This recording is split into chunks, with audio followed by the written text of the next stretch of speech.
Much like passing gas deserves special mention, so too does poop, your stools themselves.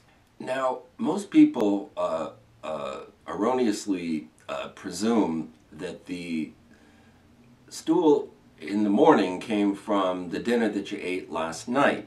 Um, your intestines don't move that quickly. Now, you can't be blamed for this inaccuracy because poop looks like poop.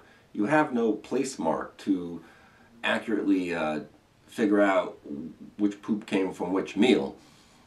However, it's there's exceptions. Certain high fiber foods like corn are the basis of people having this presumption of timing. Because now you do have a place mark and you have some evidence that, like, well, look, there's the corn, I see some residual, I had corn last night for dinner, and therefore that's how long it takes for the food to move along. The problem is this, that fiber makes the intestines move a lot faster than they normally would.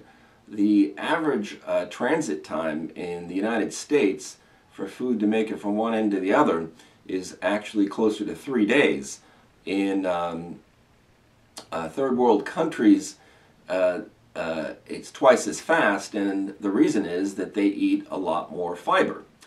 Another misconception is that the bowel movement that you had today constitutes all the food that you had yesterday. Actually, Wednesday's poop is Monday's food, and Tuesday is still in there.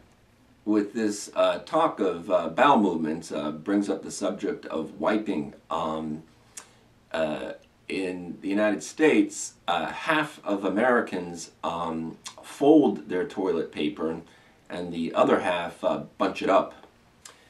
Now, another mystery about poop is its color. It's always brown. Why should it always be brown if the different foods you eat are different colors? And the basis most people have for this comes from kindergarten, when you first learned that if you were to mix all the colors together, it would become a dark color. Also, why should urine always be yellow? Well, the answer for the color of stool and urine is the same. The color comes from blood. Now, the way that works is your blood only lives a few months. When it gets old, it gets sent to the liver to be broken down, and those byproducts go to the intestines, where the bacteria there break down those byproducts into a yellow pigment. This yellow pigment gets absorbed back into your bloodstream, goes to your kidneys, and makes the urine yellow. The yellow pigment that stays behind gets further metabolized by the bacteria to a different pigment, which is brown, which makes the stools brown. There are times when feces does come in unusual colors. I have a list here. Black would be blueberries, licorice, Pepto-Bismol, Oreos, iron, and blood itself. If the intestines start bleeding internally, that blood becomes black. Orange comes from carrots.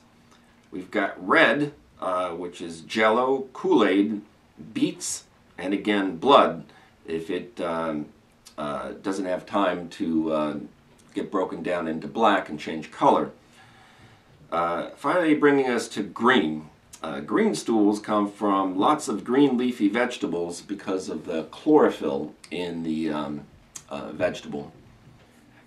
Now, we've said that the intestines are more than 20 feet long and talked about how bowel movements work, but fish, if you ever noticed in an aquarium, since their intestines are really very short, as soon as they eat food, they then poop almost while they're eating because they don't have enough space in there for the food they just ate. Now, a final note on the intestinal system is a gland that the intestines need called the pancreas. The pancreas is where that alkaline fluid comes from that's present throughout the small and large intestines. And another job of the pancreas is to make insulin. Now, the way insulin works is try to imagine your circulatory system like the roadways outside. A person in a car who, say, is driving home drives into the driveway, takes a key out of his pocket, opens the door, goes in his house. And it's not until he has left the road that he's arrived at his destination. Well, your food in your body goes to the liver and gets converted to sugar, which goes to your bloodstream and gets distributed to the different parts of your body. But the sugar can't make it to its destination in the cells without a key, and that key is insulin. So a diabetic who simply is a person who doesn't make enough insulin, the sugar that they eat stays trapped in their blood. And it's a bit of a paradox because their body per se, the cells, is cheated of the nutrient, the carbohydrates, the sugar. Despite the fact their blood's loaded with it, with all these calories, they effectively starve and lose weight. So ends our talk on the gastrointestinal system. Join me next episode when we move further down to your groin.